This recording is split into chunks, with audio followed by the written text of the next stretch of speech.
thank you very much for making the time to be with us all for this really important meeting to update us, everybody, on what's going on with Ukraine.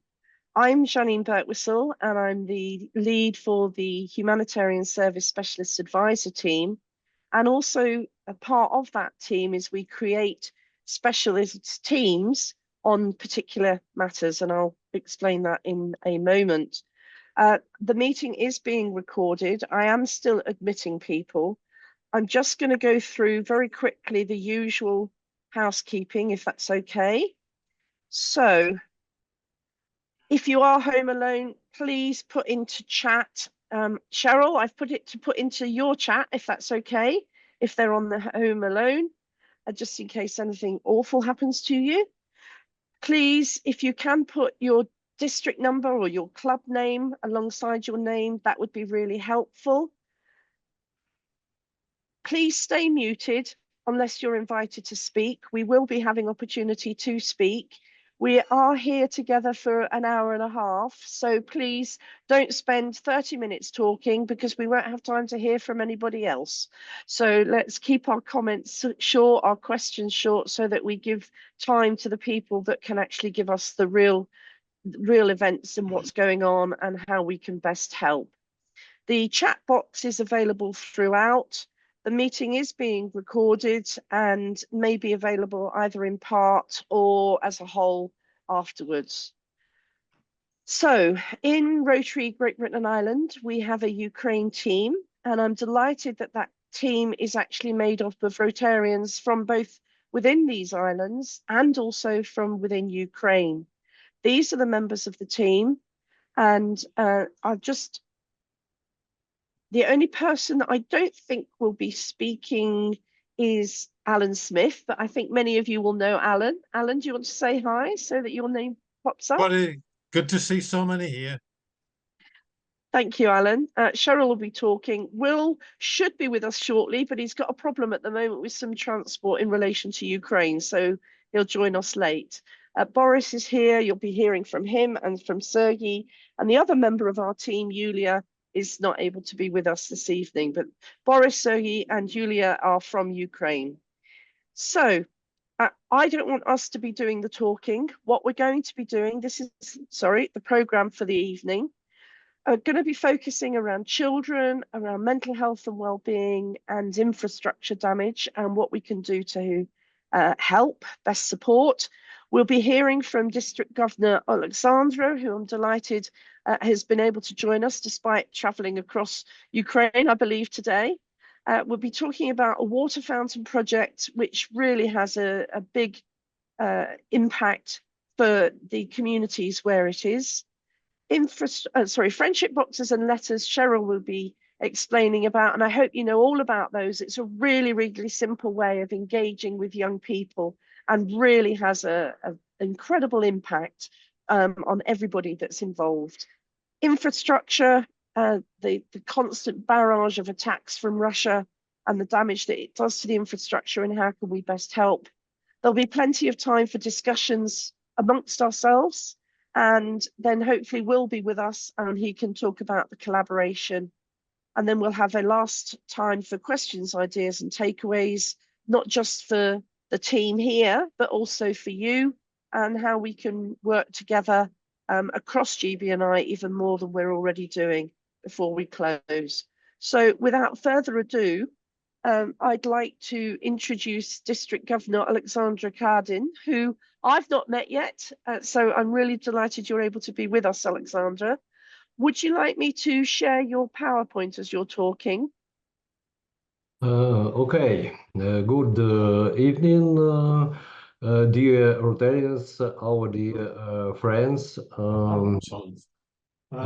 I have a presentation. I will try tell about the main challenges of my governor year.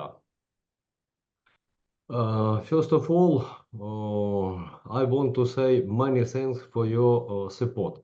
It is very important for last third year begin from a big war in Ukraine. Your support was very big, very important.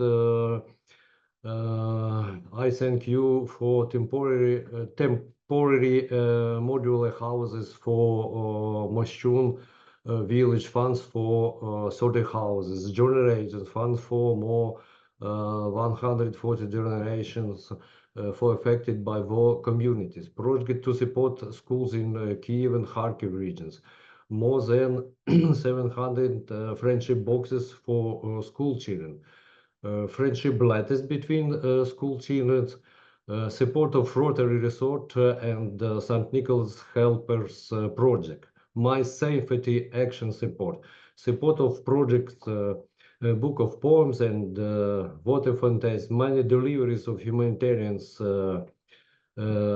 support, and more and more. This all time support our children, our communities, our refugees in shelters. Just a moment. For the third year, the humanitarian situation in Ukraine has worsened. The humanitarian crisis is deepening. We have big problems with the power system in recent months. Communities, school, offices, hospitals, shelters need electricity. Every day in all cities, there are the breaks in electricity supply for several hours. So Ukrainian energetic system now same as on this picture on wood on some lines, and to help our communities, hospital, small clinics to work in the winter period, it is very important for us. Health rehabilitation, it is very important for children, for adults. Many of them have lost everything: home, family, childhood, and yet remained unbroken. In this slide, our medical committee, subcommittee and coordination committee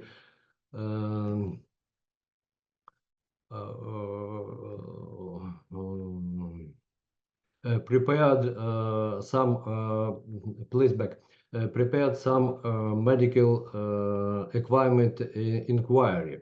Turbocharger, non-oxygen ventilation with concentration, 4x4 emergency vehicles or off-road vehicle then can be converted for medical evacuation, infusion pumps, mobile X-ray units, portable ultrasound machines, patient monitors, tourniquets to turn styles, defibrillator system for heating, infusion solution, and blood.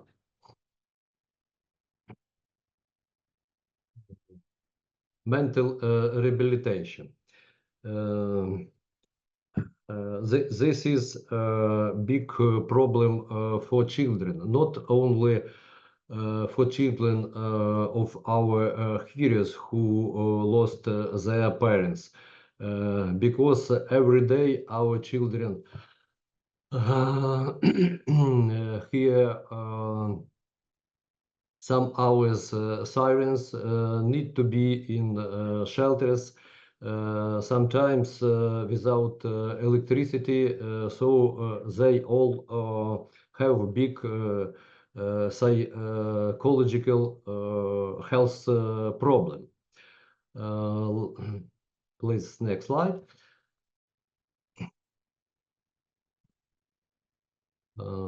Next year, on April, we began mental rehabilitation project in Kharkov. During this period, more than 1,500 children receive following assistance: individual support, psychological support, emotional, social support, medical support, educational support, material support. This year on my president-elect training seminar, we decided that project Rotary for Children need to be multi-clubs or district project. And Robert Mikrichan from Kharkov is chair children's subcommittee in our coordination committee. And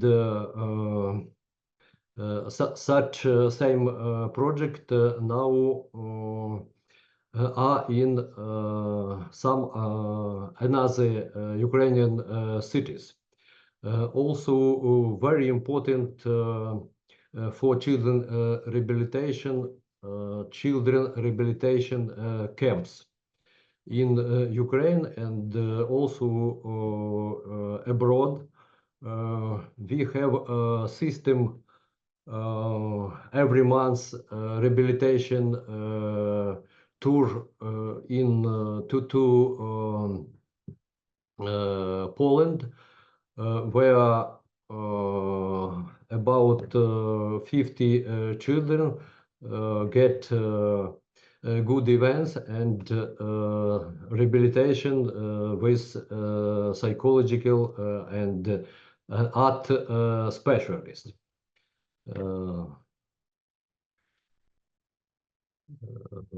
Some on this slide, some examples of global grant project. I am sure Boris will tell about wash water and sanitizer project.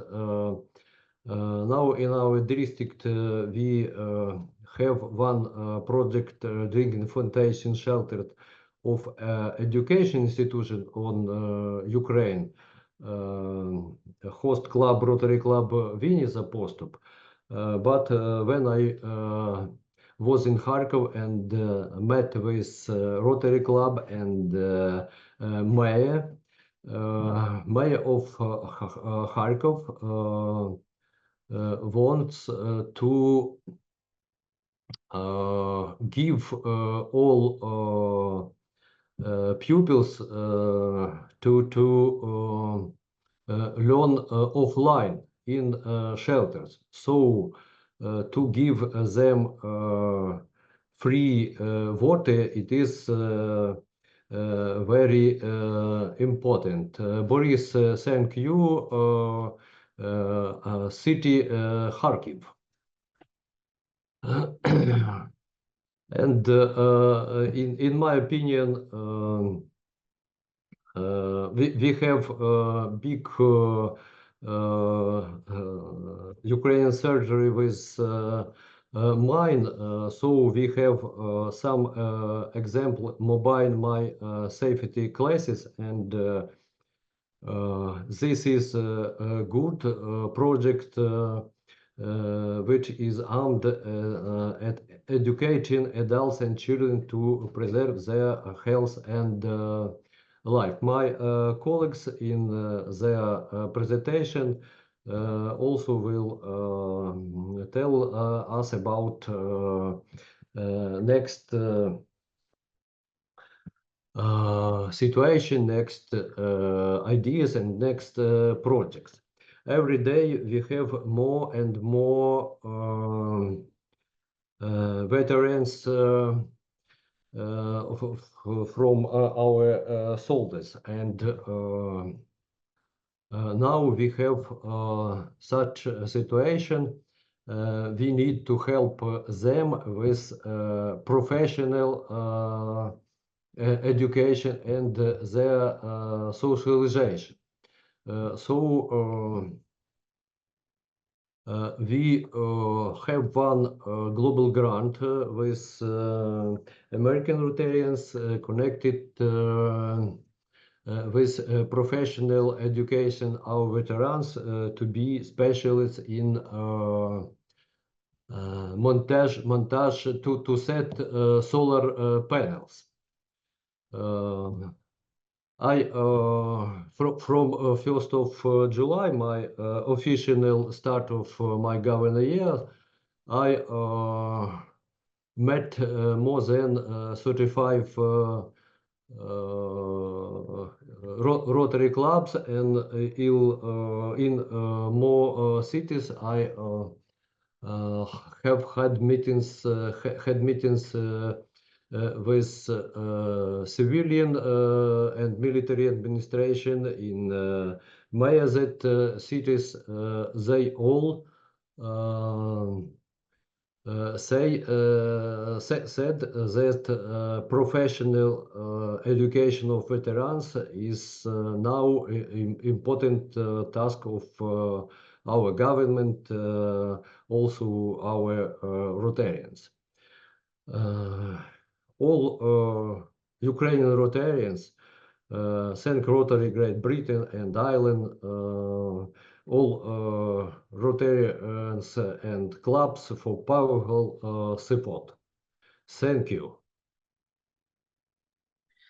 Thank you very much, DG Alexandra. I appreciate that English is not your first language, and we have really understood everything that you have said. So thank you very much. And to have already visited 35 clubs in a country as vast as Ukraine is phenomenal. And hopefully you will continue to see the support from Rotarians across Great Britain and Ireland and from our communities. So thank you very much for your time. Are you going to be able to stay on if there are any questions specifically for you, or do you need to go? Well, repeat, please, because my English is not good yet. Please speak slowly. Okay. Are you able to stay on, or would you like to have any questions now so that you can go? Please, if you have questions, I will try to answer. Okay. So, does anybody have any questions that they would like to ask DG Alexander? If you do, could you please? I will stay with you all meeting. Okay, fine. Well, we'll carry on then with the program. That would be great. Thank you. Now I was driving from Uzhgorod, from western to eastern part of Ukraine, about 1,000 kilometers from 4 early morning. And 4 now o'clock in the morning. in my city, Poltava. Thank you very much for your Rotary service. Thank you.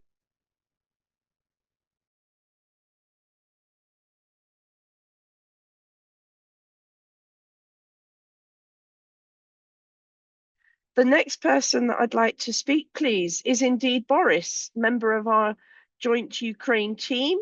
And Boris, I think you're going to be talking about water fountains. Shall I just show the video that you sent through first? Yeah, please do.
Thanks, Over to you, Janine. Boris. Hi, hello everyone. I do have a presentation which I can, if I can share my screen, Janine. I'll talk through. I can give you an overview first of the situation in Ukraine regarding safe drinking water and what we as Rotary and you, with the help from Rotarians, particularly in Great Britain and Ireland and other countries around the world, have done to help. Since the beginning of the war, we've focused You on. can share, Boris.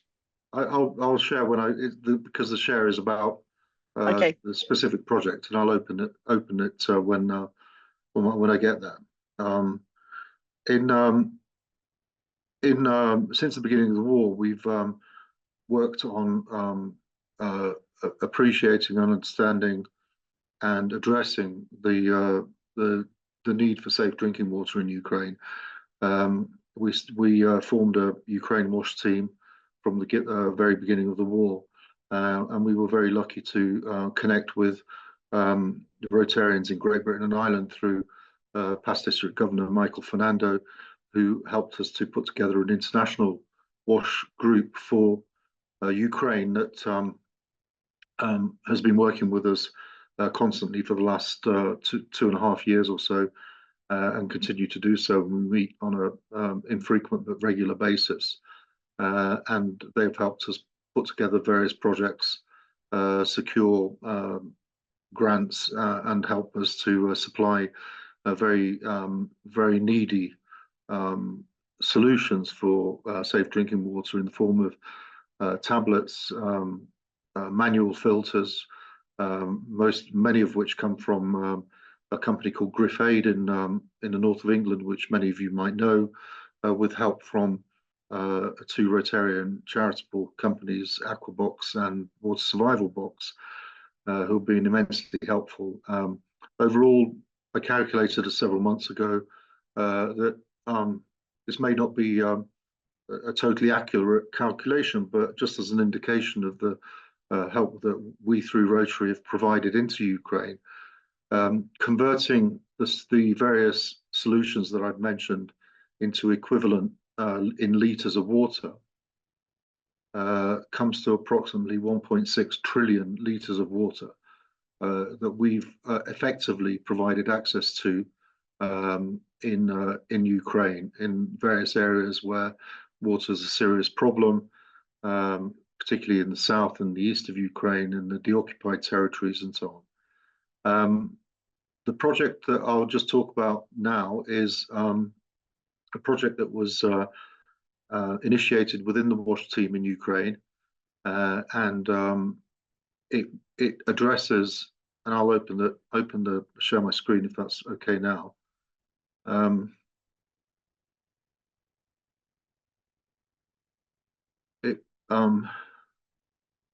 Sorry, I've got the fuck.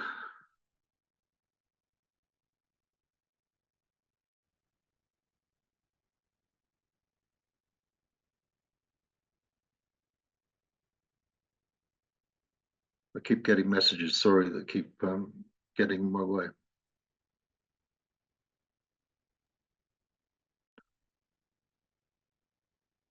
Okay, can you see the presentation? We're seeing the whole of that screen, but it's fine. It's fine. I Okay, have this so as well, so I think I could share it afterwards for people if you would like me Okay. to. let me just do it now. Full screen mode. Okay, so That's it.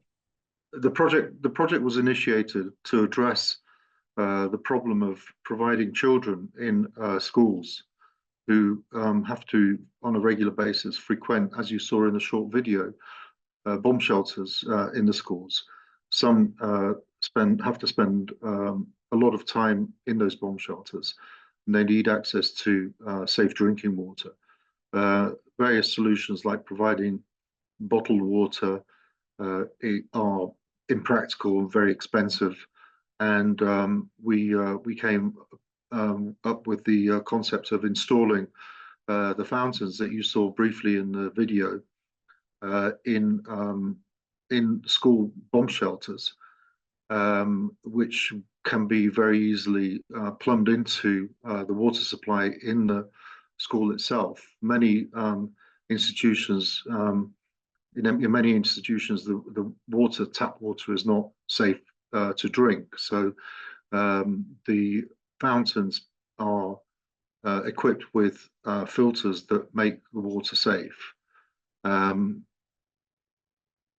The spread of the problem is widespread across the whole of Ukraine, not just in the areas of the east and the south, because air raids happen all over the country.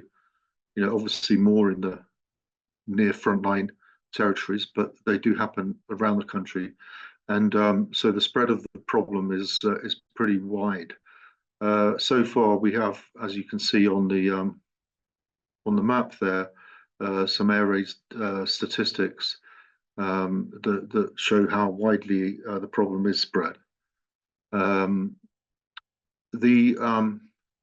this is just some more information about the numbers, the number of air raid alerts and sirens, just to indicate around Ukraine how much of a problem it really is, and it indicates how much time children have to spend within bomb shelters in situations where they need access to safe drinking water. In the course of our research, we've received a number of requests from educational establishments around Ukraine. The slide there shows 638. I think, in fact, it's probably nearer 670. And we determined that there was a definite need to do something about that. And so we came upon the concept that we would propose to install fountains that look like the one in the picture. Very easy to install, simple plumbing in exercise. They do a very good job of cleansing the water through reverse osmosis, which purifies the water fully. Each unit is capable of operation for at least 10 to 12 years. The concept there is that as soon as the wall finishes, they'll be easy to disconnect and then replumb at ground floor level and continue to provide children with safe drinking water. A single filter costs in the region of $1,350, and is easy to install, and will carry, I think you saw in the video, will carry a Rotary logo, will carry the name of the clubs that are contributing to this project, and I think overall provides an excellent solution to a very serious problem that has sustainability.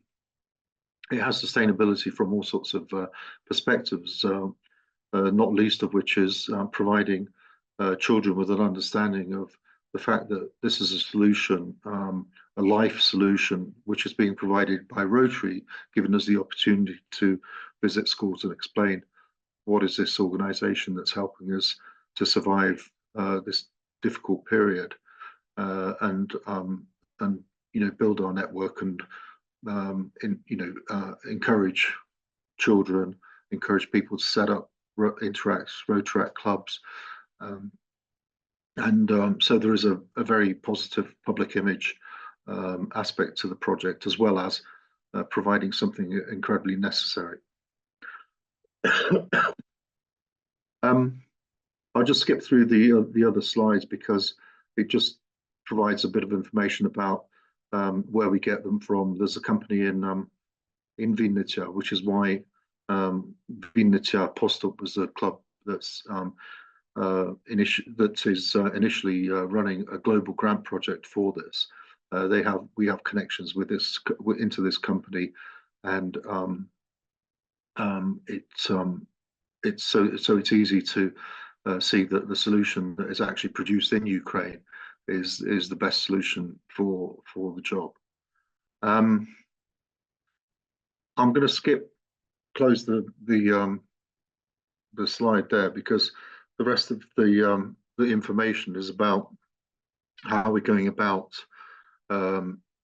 this as a project, and the stages of the project that we're currently working through and what's planned next. And currently we have a global grant project which is being hosted by Vinnytsia Postop Rotary Club for 67 units.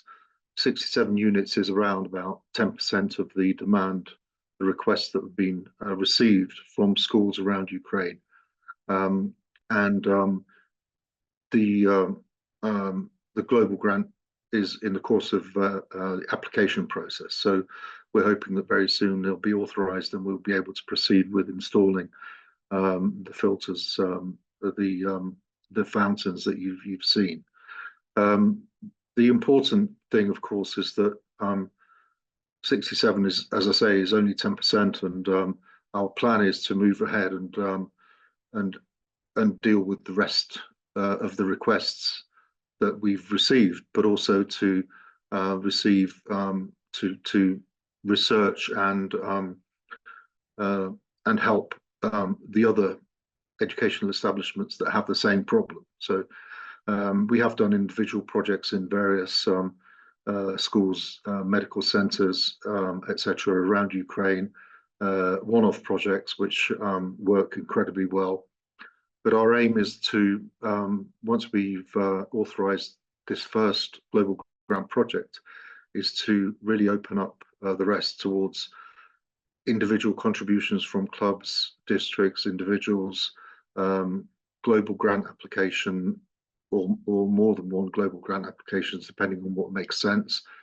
And we have significant interest from outside of Rotary, primarily through the Ukrainian diaspora communities particularly in a couple of countries, but certainly we have interest from the UK. We have interest from a combination of Rotary and Ukrainian organisations in Australia and in Canada, and the Australians have already said that this project has really touched their hearts, and they will do everything they can to complete the 600 or so additional units by the end of this year, which is amazingly ambitious. But I guess we get nowhere without being ambitious. So that's our plan. As soon as this global grant application gets cleared, and so that we can see whether there are any hitches with the foundation, we'll move forward with the rest. Thank you very much, Boris. Open to any questions at any time. Yeah, thank you. We'll have time for questions afterwards, but an amazing project, having such an impact, long-term impact, not just through the war, but afterwards as well. And let's hope that afterwards is sooner rather than later. So next, I would like to turn to Cheryl Berry. Cheryl is a little windswept at the moment, sat outside somewhere with a Wi-Fi connection, so she asked me to apologise if she appears windswept, but she looks absolutely fine to me, as she always does. So Cheryl, could you talk to us please about friendship boxes and letters? Yes, thank you, Janine, and thank you everybody for being here this evening. As you've already seen, the traumas that the children are experiencing are very severe. And it was just over a year ago that Yulia Pavlichenko and I were talking about these many thousands of children that are still in Ukraine, and between their homes and the shelters, moving around, and the real importance of the mental health and well-being of those children, as well as their learning opportunities. And we came up with an idea called friendship boxes. A simple word, but something that we feel is so important and is already having a really lovely impact, because those children need a little joy into their lives, something they can play with, something they can look forward to. So the friendship box actually is just a simple plastic see-through box with a lid. That is deliberate. because after the lovely things have been used, it provides storage. So children can put their precious things in it and carry them around wherever they may be going. What is in the boxes then? These are things that children in the UK, Rota Kids, Interact, schools, youth groups, church groups have brought along. They are toys. Some of them are toys that are well-loved toys, but still clean and usable. Colouring books, pencils, knitted toys, lots of jigsaw puzzles, things that can be done to give a lot of interesting things. Usually you need something to occupy your time, whatever your age. And surely you can imagine that during air raids, etc., those children need things to distract them, to really get them to think and play and enjoy. So since we started, it was actually leading up to St. Nicholas Day, but we thought we would go on way beyond St. Nicholas Day, and we have. There are now 700 boxes that have gone. Each box is for more than one child. I would estimate each box has enough in it for 4 to 5 children at least. And as we speak, there are another 100 boxes on their way in a convoy. So if you would like to be part of this, there are all the information things you need on the website. The friendship letters were a spin-off from that, and they were schools and again youth groups that have written letters to children in Ukraine, telling them about the things they like and asking them in return, tell us about your family, your friends, your pets. And one little boy asked, how many teeth have you got? And I thought, what a strange thing to put in a letter. How many teeth have you got? But the little boy in the UK was one of those who sadly has been losing his front teeth. And he wanted to know in Ukraine were other children in that position of losing and growing their teeth. So children are children. The letters are fabulous. And I know from Yulia, the other end, the boxes, the friendship boxes and the letters are bringing joy, and hopefully will continue to do so. It's not asking for money. It's very much asking to appreciate what you've got as a young person and you can share with other children. So Janine, I think you've got a little film we can show of the children the other end, and certainly mental health and well-being wise, those friendship boxes are making a difference. Thank you very much, Cheryl. Just want to play this little video that was prepared, in fact, for Ukraine Independence Day, but this is an ongoing project and we very much need your support, not just about the boxes. If you don't feel that you've got children in your area that can do the boxes, we do also need donations to be able to fund the transportation of them.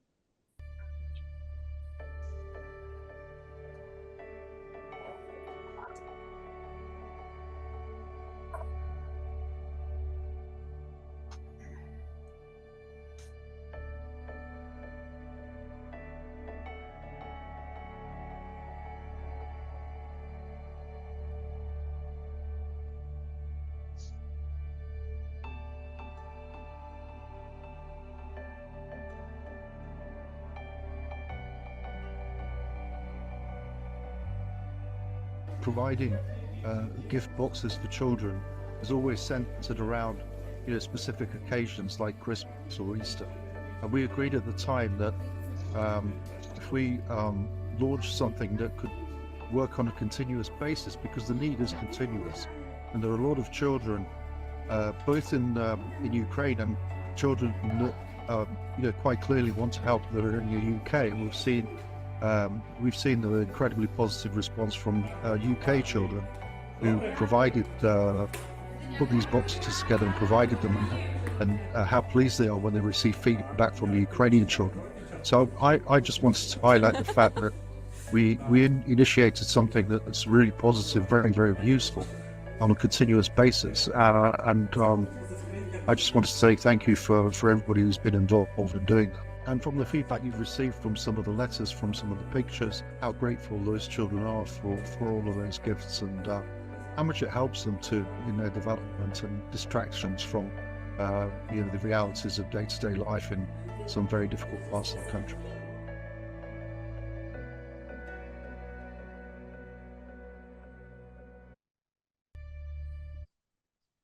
Okay, so moving on, I'm conscious of time because we do want to have time for you to talk and to ask questions.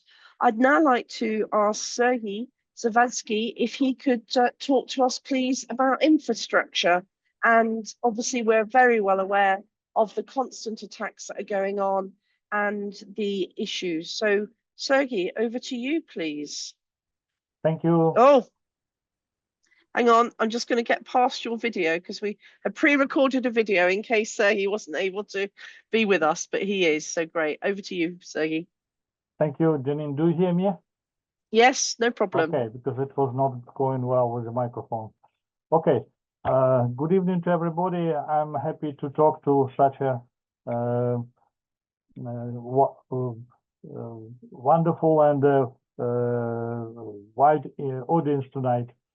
Let me mention some of the projects related to infrastructure recovery, and I would like to start with the project probably known for many of you, which is often called just Moshun project, and this is about community recovery and housing recovery for the community of the village of Moshun, which suffered a lot in the Kyiv region during the attacks on Kyiv in 2022. And what we do, we supply temporary modular houses for families who lost their homes during these attacks. The total project results during these more than 2 years, it is 136 houses. And I would like to mention special impact of 3 districts in particular from the whole districts of the Great Britain and Ireland. In particular, District 1145, 1110, and 1120. Thanks a lot, and thanks to all others who supported this project during these more than 2 years. And it's important to mention this project is practically came to an end, but it has established the basis for another project. In the village of Moshun, we have installed the medical center, and now we continue with the same type of solution, but which is helping not one family, but the whole village. And we already installed 3 of such centers in 3 different villages, and we will be continuing this project because by the advice of Ministry of Health, at least 80 such units are needed in the villages which suffered from war in different regions of Ukraine. These are rural areas, yeah. Electricity supply is a big issue now, and I would like to mention a great project which was initiated a year ago by the District 1160 Ireland.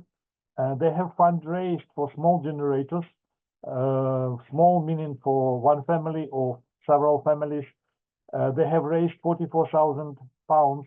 30,000 of this amount already are used they were used to purchase locally and supply to families and municipality points more than 150 generators of 3 kilowatt power, and they are helping the families, concrete families, which are close to front line and are affected by war. The short part of this project is in the process of preparation, and we are expecting to realize it in the next few weeks and months. More areas are requiring also such support. Now I would like to mention very smart and good project which was recently realized due to the help of Rotary Club Kew Gardens and some other supporters from the District 1145. And I call it smart energy supply solution because it involves electrical batteries and inverter to save the electricity and electrical energy when the grid is on, to save it in the batteries and then provide it when it is off. What we have done, we have installed about 10 kilowatt capacity system of these two elements, which costs about £5,000. And it was installed in one of the levels of the school to allow lighting in school for 12 classes during the cuts off of the grid, which is important for the second shift, which are practically in every school. We have two shifts, and in the afternoon, when it is dark, especially in autumn and winter, it will allow lighting as a backup. And why we call it smart? Because, in our opinion, it is better than just generator, because it doesn't need any fuel. It is ecologically good, and it is just storing the energy and then provides it when it is necessary. And in addition, it is possible to, in some cases, especially in hospitals, to use solar panels to have even more independence for the system of electricity supply. Next, please. We are currently looking for similar smart solutions for heat supply for apartment buildings, hospitals, schools, invincibility points and shelters. And we are looking for something better than just wooden stoves, which we have supplied during the last 2 winters. And maybe now we can find something better than that with the help of engineers and technical people who can provide us advice how we can help these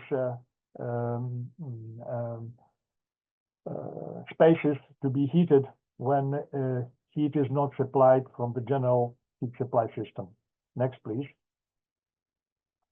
And I would like to mention that it is not only electricity and heat supply. There are many elements of infrastructure. You can see here the full list. And I just want to stress for some of them, for example, rescue services departments. In many cities, they are also under attack.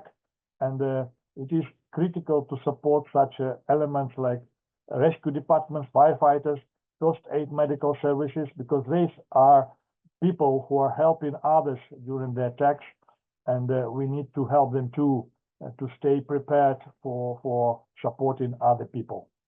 So all this variety of projects to strengthen and recover the infrastructure are now under focus of many Rotary clubs in Ukraine. And if you would like to participate in some of these projects, just let us know, and we will connect you to the club which is realizing one of such projects.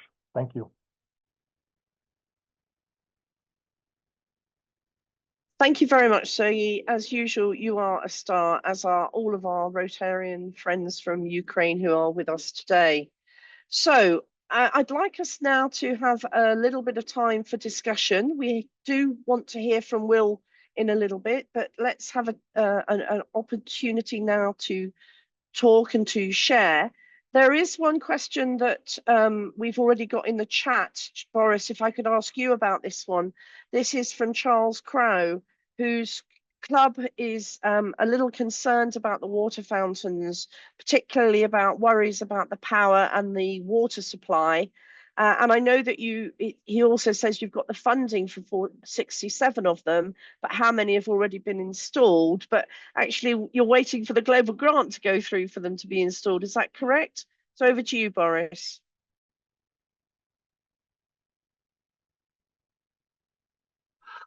Yeah, I just actually replied in the chat, but I'll explain. So there's one fountain which was funded by a Rotarian, currently operational, operation functioning outside of the global grant. The fountains don't need power to operate; they work on water pressure. There is generally not an issue with the supply of water. Merely its quality. So the water that is supplied through the general water supply mostly is not fit to drink, and so but the water supply generally is available. So Charles, I hope that answers your question. Thank you, Boris. If anybody else has got anything that they'd like to comment about, whether it's what you've heard or anything else, please could you ideally use your electronic raise hand because I'm not necessarily going to be able to see. Gordon, I don't know if you're clapping or trying to raise your hand or not. No, I'm trying to raise my hand, actually. That'll do. Thank you. I'll clap later.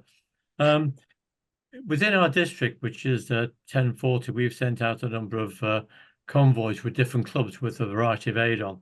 And one of the things they've asked for were generators. If we were to buy a large generator, not a family one, but a 35 kilowatt generator, would it be better to send the money to be bought out there, or is it better to buy it here and send it out? Advice, please.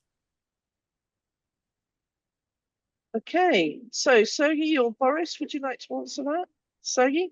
Yeah, I can comment that in most of the cases, it will be easier to purchase a generator here in Ukraine. It was a short period of time in end of 2022 and beginning of 2023, when it was some shortage of generators and some increase of their cost locally. But now they are easily available, and it is much more quick to purchase them locally for approximately the same amount of funds which you can spend, but then you will need to transport, and it takes some time to transport it from the UK or from other areas in Europe. So it's easier to purchase them locally, even the higher capacity. Okay. Thank you. And a second question, if I may, to Cheryl. Sorry, Cheryl, Gordon, before you carry on with your next question, can I just say, in relation to sending money for anything that you hear about today, as a Ukraine team, GBNI Ukraine team, we encourage you to only send the money to the District 2232 account. But we'll give you specific details about what you need to say to make sure it gets used for what you want it to be used for. So sorry, Gordon, okay. please carry on. That's fine. The second question was to Cheryl about the boxes for the children. Where's the information on that, Cheryl? You said it was on the website. Which website? Yeah, the Rotary Great Britain and Ireland website. Oh, is it? Yeah, there's two sheets, one about the Rotary Friendship boxes and one about the letters. So they're definitely there, Gordon. I've just been looking, I couldn't find them. I'll have another go. Thank you. They're there. Yeah, they're there. If not, get in touch with. I'm going to have to go now, Janine. I'm so sorry, and everybody. I've only got about 1% battery left on my iPad. So thank you ever so much. Thank you very much for being with us, Cheryl. Right. And bye. I will make sure that in the information that I send out for follow-up from today, that I also include the friendship box information sheet and the friendship letters. So that will be there as well. But please always make a point of opening and reading the Humanitarian Service newsletter, that if you don't get it directly as a district lead on the 15th of each month, you will get it if you've got an email registered with GBNI on the 17th of each month as part of service news. And if you go into that service news, click through to Humanitarian Service, that's where you will find up-to-date information each month on what's going on across the whole of Humanitarian Service, including Ukraine. Kevin, over to you, please. Thank you. I've got a couple of questions. The first question is to Boris, who I saw last week. I took out several filters, and although the idea of having these fountains I think is extremely good, they are $1,350 each, which is quite expensive. All the filters, bearing in mind the number required, is it also good to bring out ordinary filters, which are much cheaper than the $1,350? Yeah, thanks, Kevin. Just to underline the point that Kevin was making, that when Kevin joined Convoy from the UK just over a week ago, with some Rotarian colleagues, members of my club, some of you know Tony Preston and others, they brought out a consignment of Grifaid manual water filters, each of which is capable of working up to providing up to 200,000 litres of water. We address the situation with water in a complex way, and as I kind of tried to explain in my kind of intro to water fountain thing is that there are lots of different solutions to providing clean water, and the filters that Kevin brought over, and the water fountains, the water tablets. We have also mobile units, 2 operational, one in the south in Kherson region, one in the south of Zaporizhia region. We have 3 others that are coming in via a global grant between Rotary Club Kyiv and District 1200, where Stan, I can't remember his surname, Stan and Michael Fernando come from. There are another 3 coming in. 2 will go to a couple of areas in the south of Ukraine, and another one to another part of the Zaporizhia region. We have installed through complex disaster recovery grant a stationary unit in the center of Nikolaev. So the point is that there's a complexity of solutions, and they all work, and they don't kind of necessarily intrude on one another. Will might be planning to mention this, but he put a couple of photographs in the chat, which you may have seen, which was a one-off project that we did in the Transcarpathian area. Will, if you don't mind me mentioning this. Okay, so we were approached by a Rotarian, now a member of our club, who is from that region, who told us about a school of nearly 1,000 pupils, many of which are internally displaced children that don't have, the school doesn't have clean, safe drinking water, and they don't have an operating kitchen. We researched the situation, got a water report, spoke to the company Aquaset, who produced a unit that was installed very, very quickly, and the whole thing happened within a week, and then it was installed for $3,500 to provide 1,000 children with school dinners and clean drinking water. So coming back to your question, Kevin, there are complementary solutions. Manual water filters, such as the ones, the Griffade ones that you brought over, work in certain situations. Water tablets work in other situations, and the mobile units are great because they can travel around villages on a rotation basis, plug into their water supply, or even if they haven't got water supply, they can plug into another water supply, fill up tanks of water, and take them to villages where the water situation is a real problem. So it is part of a complex solution. Right. Can I say, while I've still got the floor, I think Boris and people like him are doing an absolutely amazing job. One of the other things I wanted to ask was to Cheryl, but she's gone. What is the procedure for if, for example, a child over here wants to write to a particular child in Ukraine? How does the process start? Cheryl did say that it's all on the website. I haven't seen it yet, and perhaps that will explain it all. But can anyone elucidate, give me some information now on that process? Probably from Yes, the UK yes, side. Kevin, no problem at all. Cheryl obviously has had to go. It is a very simple process. Cheryl and Sergey are the 2 ends of the situation at the moment in doing that. So Sergey, would you like to explain what you do as far as the letters are concerned when they arrive in Ukraine and vice versa, please?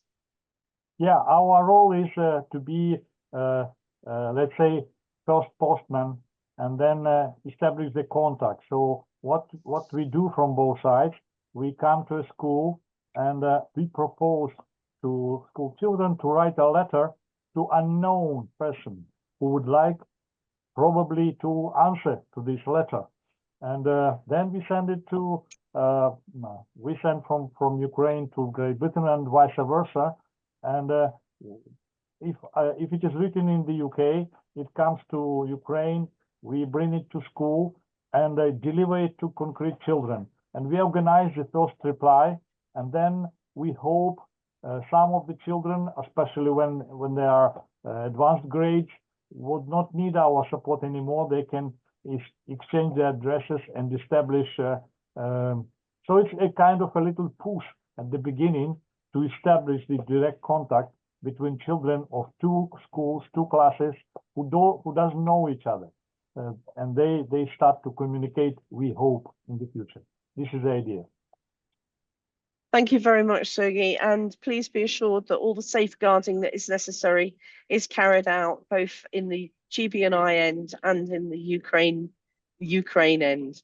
But there are some lovely communications that we're starting to see flowing both ways, so that's really lovely. Kevin, your hand is still up. Are you finished on your questions there, or is there something else you wanted to ask? I mean, maybe looking at this on the website will solve all the problems. But for example, if I go to a school and say, look, would you like to, some of your children like to write to children in Ukraine? What's the next step from that when they say yes, we'd like to? From the information sheet will explain it all, but basically it's very simple. They write what message they want to do. They might draw a picture, they might send a greeting card, whatever it is. We will be looking for the teachers to make sure that they're happy with the content of what the children have written, so they're not into sealed, closed envelopes. They need to be checked. They go into an outer that are sent to Cheryl. Cheryl then arranges for them to go out to Sergey, and Sergey then arranges for them to be distributed that end, and the same happens in reverse at this stage. Thank you. Thank you. Has anybody got anything else that they'd like to ask at this stage, or shall I ask Will, who is another member of our Rotary GBNI Ukraine team? Will has been doing an awful lot over the last few years, a relatively new Rotarian. The impact that him and his colleagues are having in Ukraine support is amazing, working with Boris and a number of others as well. And I think collaboration is really key. A lot of Rotary clubs around Great Britain and Ireland have already got connections. They're already working, whether it's with other Rotarians in country, within GBNI or within Ukraine or within other countries.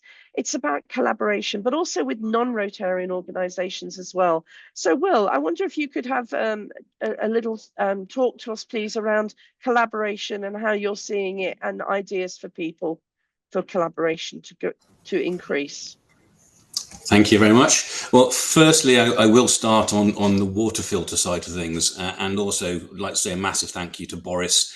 We've worked together for a long period of time now, and it is by collaboration and by working together and throwing ideas between us that you can move forward.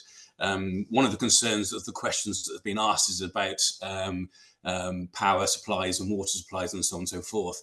With the trips I've done over to Ukraine, meeting with Boris and looking at some of the projects we've worked on, and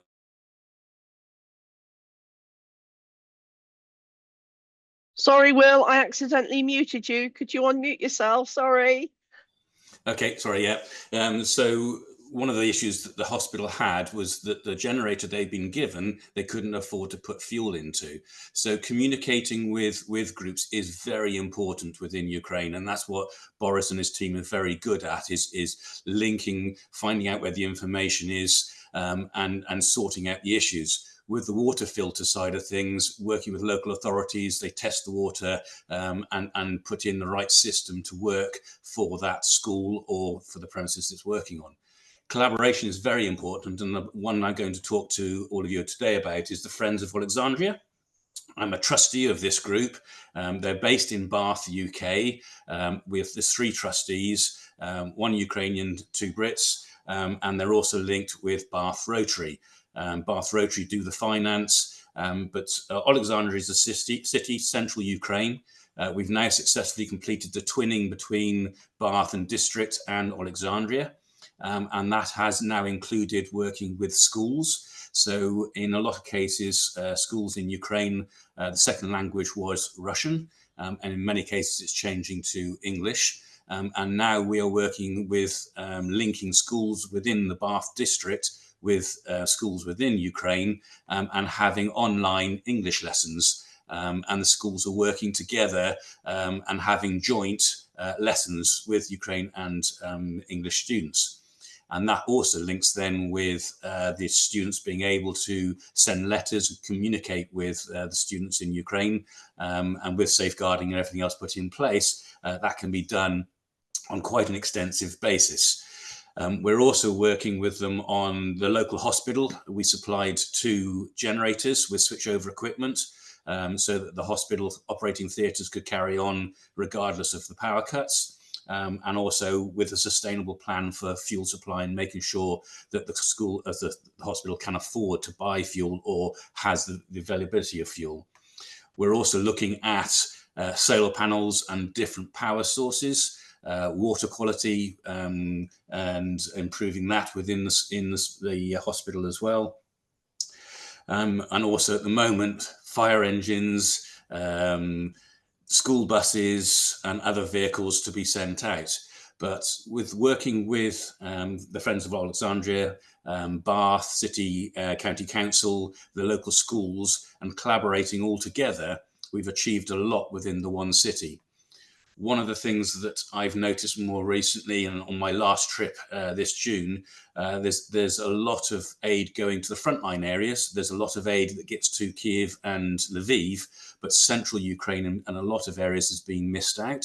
And trying to help these people in these more remote areas is an interesting plan for the future. Now, one of the other groups I had a meeting with in the last 2 weeks is the Bear Fund. They work in Eastern Bloc countries after the collapse of the Soviet Union, and have more recently been concentrating within Ukraine. And what we're looking at doing with the collaboration with them is linking up the areas they work in to the Rotary clubs that are within Ukraine, because there are gaps. There are areas that we can help them, and there are areas that they can help us. They also have funding available, and some of that funding is targeted to certain regions within Ukraine. And by linking up with them, we can say that there's a Rotary club in Ukraine on the ground that can help them deliver the requirements they're looking at. And again, with water fountains, whether it's water fountains, water filters, or whatever it is, there's 101 ways of solving a problem, and each of those ways can sort an issue in a certain area. When I first started sending aid out, we were sending bottles of water to schools. We then moved on to water filters, and we've now moved on to the water fountains. Things move on, but there is still a need for the water filters. There is still a need for the water treatment in certain areas where we can't get all of these systems up in place at the same time. We've also done some projects with forest schools. So we help refurbish a forest school and allow children to leave the city and have a childhood. We also had one request for a generator for a ski lift. And we thought, well, there's no way that we're going to be supplying that. But when we actually looked at the request, they were asking for it for the summertime to allow children who had lost limbs due to the war to be able to join their friends up on the side of the mountains for the summer camps. So there are lots of projects that you can link up with, and there are the Rotary clubs in the UK or Ukraine are all working together to try and achieve the same thing. And a meeting I had yesterday, we sent with Gloucester Aid for Ukraine. I've not met the group before, but as soon as I arrived there to help them load on some filters, generators and other equipment, all the same names pop up, which is Boris, Tony Preston, Lorraine from Cotswolds. There are fewer people now, well, fewer groups doing work, sending materials out to Ukraine. The logistics has got harder, the paperwork's got harder, the energy for a lot of people is getting harder, and the funding and fundraising is also getting harder. And by collaborating together, we've been able to send lorries out faster, linking up with different groups. So, for example, one lorry I sent out started in Hereford, went to Swindon, then on down to Lorraine, picked up some items, and then down to a hospital at Portsmouth, where literally doctors and nurses and porters were carrying hospital beds out of the hospital, and that beds were in Kherson 4 days later in a hospital. And I sent pictures of those hospital beds to the guys over here, and they were standing at how quickly things can get done. But that was done through collaboration. By working with different groups, we were able to get the lorry sent out a lot quicker with more material that was needed in different places. So with my current role, or one of my current roles with District Lead for District 1100, the whole aim of what I'm trying to achieve is linking different groups together, and also linking or help from Boris and different Rotary clubs in Ukraine to get funds or materials where they are needed. From my point, there definitely is a shift more now to doing things within Ukraine. The idea of having the water fountains built by Ukrainians, installed by Ukrainians and serviced by Ukrainians is ticking a lot of boxes from my point of view. It creates employment, and it allows displaced people hopefully to get jobs. It's then more sustainable and able to be looked after over a longer period of time because the filters or the systems that are used are built in Ukraine, and people know where they are and how to work them. One of the issues with a lot of the stuff we're now buying and sending over is we'll buy 101 different makes, models and manufactured materials to go over to Ukraine. And again, with the generators, the question was, is it better off to buy them in Ukraine? It probably is getting that way purely because they will be built in Ukraine or hopefully supplied into Ukraine, and the parts to service them will be available in Ukraine. The logistics of sorting a lot of these things out has got more complicated over a period of time. And whilst it's fantastic that we can send over so many things, the cost of transport, the logistics of sending things over has got harder. And the value of some of the items, when you really look at it, do we need to be sending it from the UK, for example, to Ukraine? We should be looking at supporting local businesses. And another one on a previous trip of mine, we've linked up with a manufacturer in Ukraine who now is able to print books in English that children in the UK have helped to design, but they're now being printed in Ukraine and will be sent to schools in Ukraine quite quickly. And the logistics sometimes, and again, from my point of view, of sending materials over, sometimes I'll have a lorry waiting for nearly a month before I get it totally full and sending it over to justify it. And now I can react a lot quicker by sending funds directly into groups within Ukraine that can specifically target on the ground how to get that money spent in the best way. I think that pretty well covers most things. Absolutely, Will. And, you know, people like Will and Boris and Sergey and everybody that's on this call, people like you are the ones that are making that difference. It's very easy to just think, okay, Ukraine, oh, we've done our bit for that, we're not going to continue. One thing that I do want to emphasize is that money is needed. Money is needed for getting stuff to the Ukraine. Whether it's actually going to come from the UK or whether it's going to be in Ukraine, Ukraine isn't the size of Wales, folks. It's a pretty big country. And within Ukraine, they also have to get things from point A to point B to point C to point D. And they need money as well for being able to do the logistics within Ukraine as well. Heidi.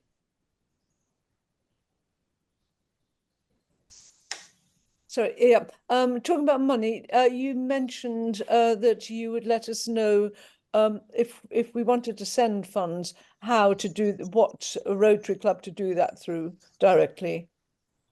Yeah. Yes. As a Rotary GBNI Ukraine team, we encourage you to make donations through the District 2232 account, and the details are available.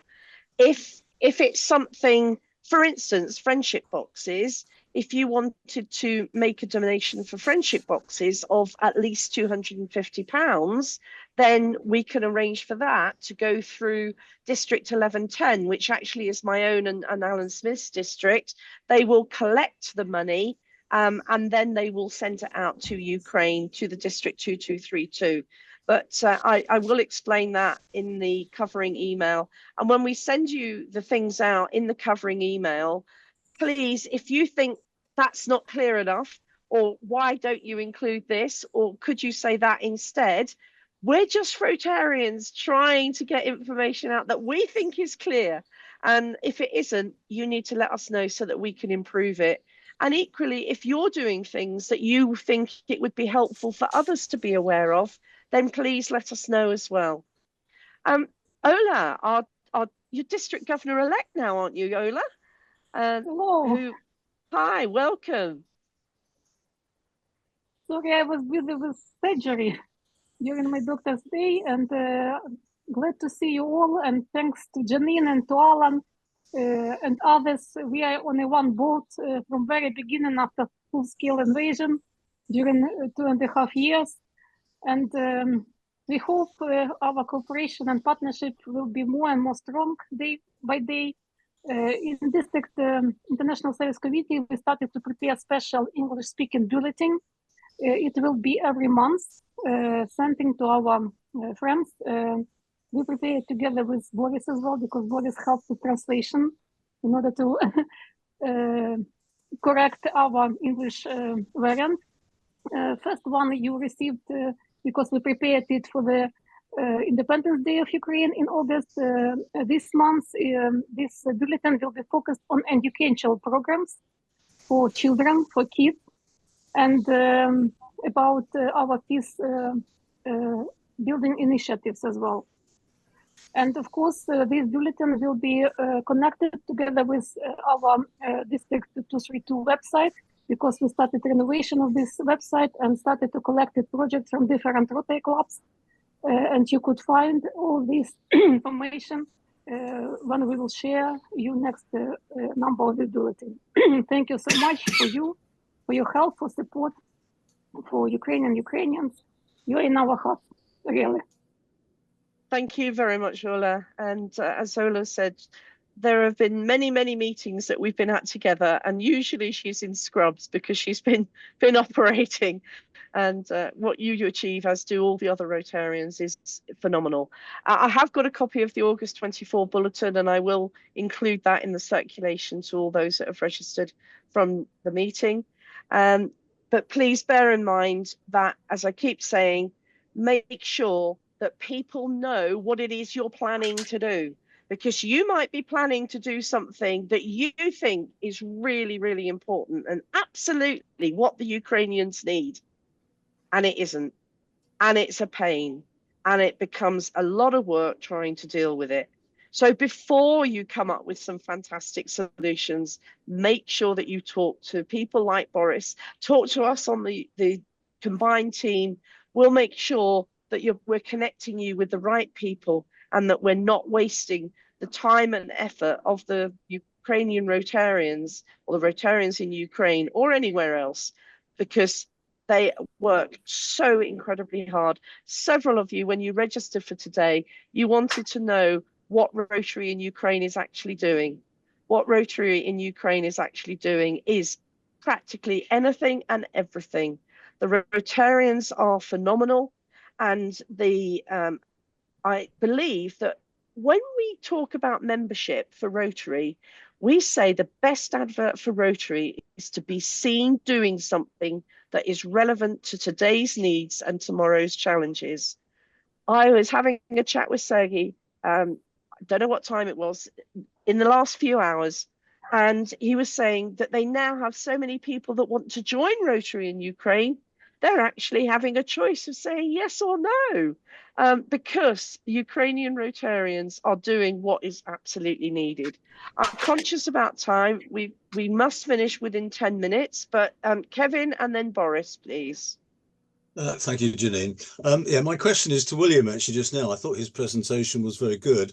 On my first visit earlier this year, I went to Ukraine, and the lead driver is an ex fireman, and he's been out there several times taking a fire engines and even a mobile crane, which mind boggles. But what he's trying to do, the fire station, and I apologise for my pronunciation, Mykolaiv, which is in the south, was bombed and completely destroyed. And what he's trying to do, what they want there, is to rebuild just a temporary accommodation for the 2 fire engines they have there, because in the winter they got 6 or 8 feet of snow, which they have to dig out to get the fire engines out. And this is not for them; they need accommodation. But and I just wondered if William might be a good contact for him to talk to. Very happy to talk to him, not a problem at all. We have done a couple of shelters, which is basically a dome sort of tent type style thing with steel frame to it, and that has been used for that sort of work. So yeah, very happy for them to get in touch. Okay, I'll pass your email over to him, and he can talk to you. Good. Thank you.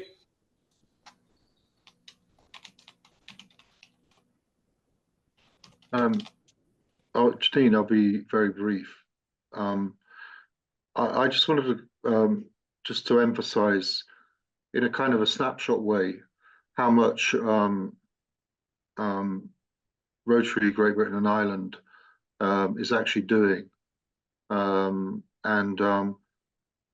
think I mentioned it briefly, or it has been mentioned briefly.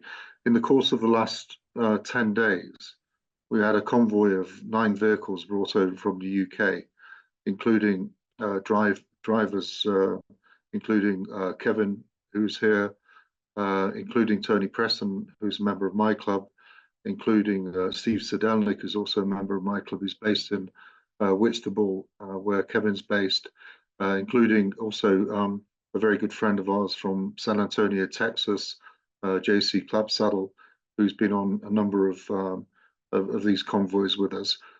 We also, end of last week, as part of a separate convoy, non-Rotarian, we had a driver from the West Country, from Somerset, Rincton Vale, Bob Preedy, who's been over before but came over again to give over vehicles to the Ukrainian military, but he insisted, and they agreed and allowed him to bring a van load of supplies, which he gave to us in Lviv at the weekend. And yesterday evening, we had an arrival from a very close friend of ours from the north of England, who unfortunately has not been too well this year, but he's been over quite a few times, from a Rotary Club in Skipton. John, who arrived last night. I met him last night. He delivered a lot of supplies this morning, went on to the center of Ukraine, and is delivering some more very needy supplies in the center of Ukraine. So John Midgley from Rotary Club Skipton Craven, a very, very good friend of ours, and that's all within the space of just over a week. So a huge call out to everybody that's helping us. Your support. Will's doing an amazing job. I'm very proud that he agreed to join our club as an honorary member as well.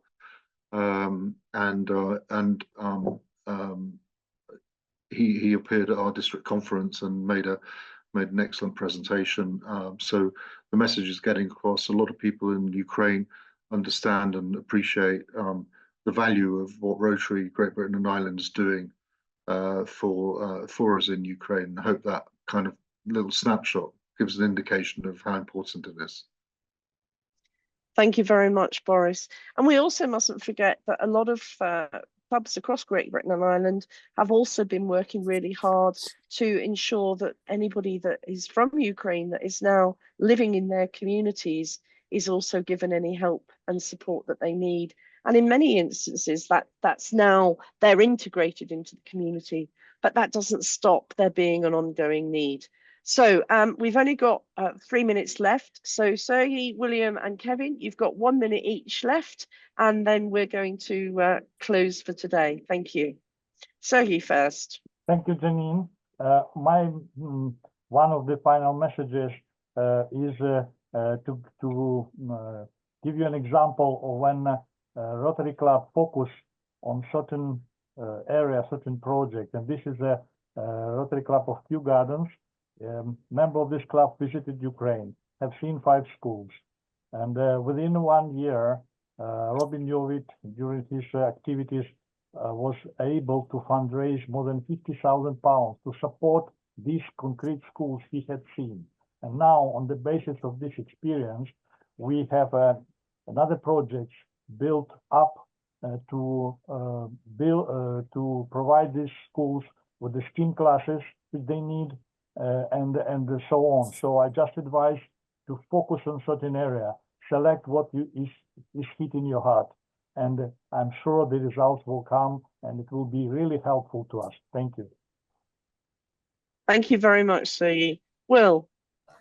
Mine's just got a quick sort of comment on my last trip. I was honoured to go to the district conference and give a talk, but the fact that we're over 400 people there, and with Sergey and others, the members there, the reception that I've always received when I've gone over to Ukraine from Ukrainians has always been outstanding.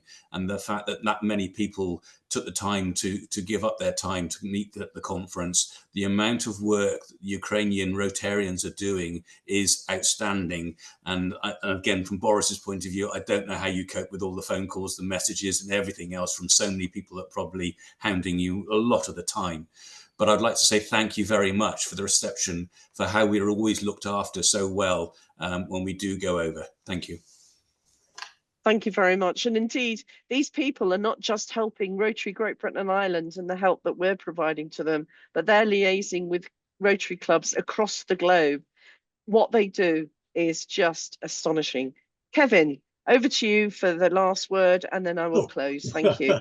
I just wanted to say, on my first trip, I went to the Jesuit church in Lviv, and there were about 6 or 7 banners of deceased military people, which was quite moving. But in the middle it said "Our Future," and it had a similar banner with all young children on there. And it's not very moving here now talking about it, but it was extremely moving when I was there. And the community spirit of the Ukrainians, I think, is unbelievable. And the last thing was on my last trip, last week, in fact, was there was a cortege. Obviously, somebody in the military, fairly high up in the military, I would imagine, had died. And there was about 10 buses, military buses, going through. And what was so, that was quite moving. But what was so moving was that almost everybody, doesn't matter how much they would, what they were dressed in, all bent down on one knee as it passed. It was incredibly moving. And still, anyhow, that's what I wanted to say. Thank you very much, Kevin. Yes, incredibly moving. Please collaborate with each other, talk to each other, liaise with us through the Rotary GBNI Ukraine team. We're here to help. We're here to connect. You're the people that are doing a lot of the work, and we would love you to have more help and support in doing it. The need for money is ongoing. The need for support of each other, ideas, not reinventing wheels, which Rotary is so good at doing. The purpose of things like this meeting is actually to try and get some wheels connecting so that we're all going in the same direction. So thank you very, very much to everyone for giving up your time this evening. Please stay safe and Slav Ukraine.